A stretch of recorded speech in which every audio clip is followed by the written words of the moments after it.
In India, Mr. President, we have sought to promote inclusive development in multiple ways.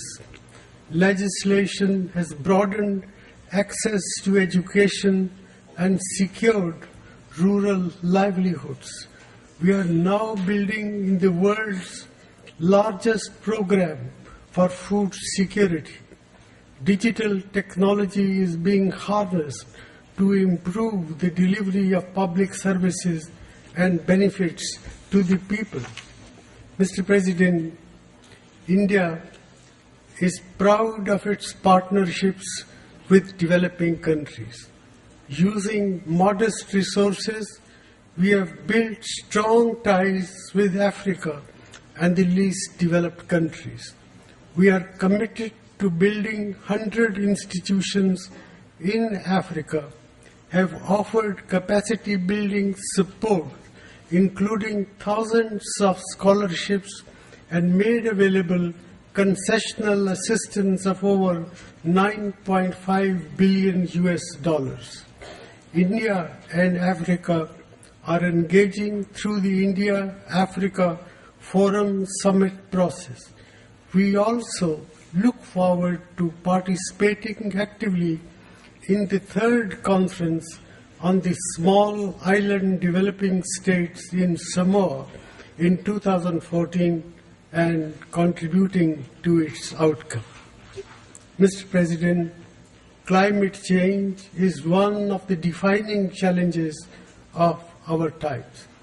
We must summon the necessary political will for crafting a robust global response to climate change on the basis of equity and the principle of common but differentiated responsibility. Mr. President, sir, we are deeply concerned about the future of West Asia, a region with which India shares deep bonds of history and one that is critical for our energy security as well as the livelihood of nearly 7 million Indians who work and live in the region. The increasingly lethal conflict in Syria is not only a tragedy for the people of Syria, but also threatens stability and security in the region and beyond. It has been made worse by the use of chemical weapons. The use of chemical weapons, whosoever may have deployed them, must be condemned in the strongest possible terms. India supports strongly the elimination of chemical weapon material and equipment in Syria. There is no military solution to this conflict. We must intensify efforts to end the conflict and seek a political settlement. It is essential that the Geneva II conference be convened at the very earliest. Mr. President, we are encouraged that direct talks have resumed between Israel and Palestine.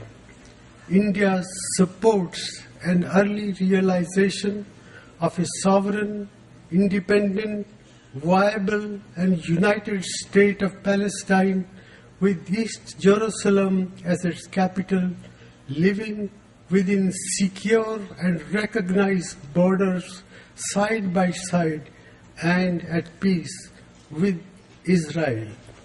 We also remain committed to the Palestinian quest for full membership of the United Nations. In our own region, Afghanistan prepares for a historic political, security and economic transition. The international community must support the people of Afghanistan through this transition and beyond in combating terrorism, preserving the progress of the past decade, and creating a stable, united, and prosperous Afghanistan.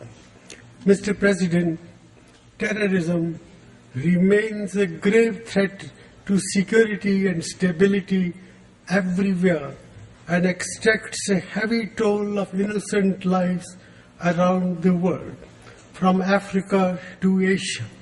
We have seen several manifestations of this menace in the last few days alone. State-sponsored cross-border terrorism is of particular concern to India, also on account of the fact that the epicenter of terrorism in our region is located in our neighborhood in Pakistan. Speaking from this podium yesterday, Prime Minister Nawaz Sharif of Pakistan spoke of making a new beginning.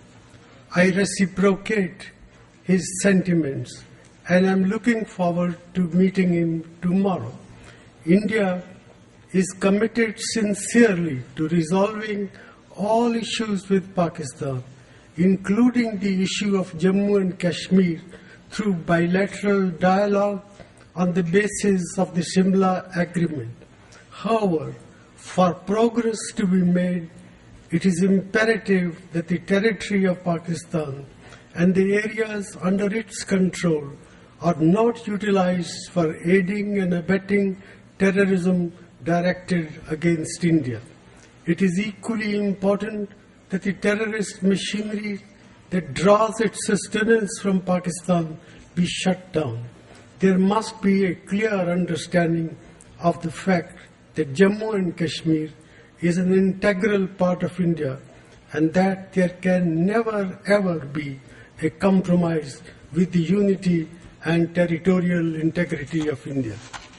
Mr. President, we need to renew our commitment, especially here at the United Nations, for concerted, cohesive, and continuing global action against terrorism. There can be no tolerance for state sheltering, arming, training, or financing terrorists, nor can they absolve themselves of the responsibility to prevent their territories from being used to launch acts of terrorism. Mr. President, the increasingly complex challenges to international peace and security require a new international consensus to be built, whether it is in the field of cybersecurity, non-proliferation, or terrorism. This year, 25 years after Prime Minister Rajiv Gandhi put forward a comprehensive action plan for a nuclear weapon-free and non-violent world order, we must strengthen efforts against nuclear proliferation and pursue time-bound, universal, non-discriminatory, phased, and verifiable nuclear disarmament. We must also guard against terrorists and non-state actors gaining access to sensitive materials and technologies. Mr. President, 2 years from now, the United Nations will be 70 years old. Every new state that was born during this period of 70 years took its place in this assembly, not just with pride, but also with hope. 2015 will be a moment to celebrate our successes and to ensure that the United Nations is ready for this century by completing the much-needed reforms of the United Nations and its Security Council, by developing an ambitious and balanced 2015 development agenda, and by demonstrating our capacity to cooperate effectively for durable peace and security in this world that we live in. I thank you, Mr. President.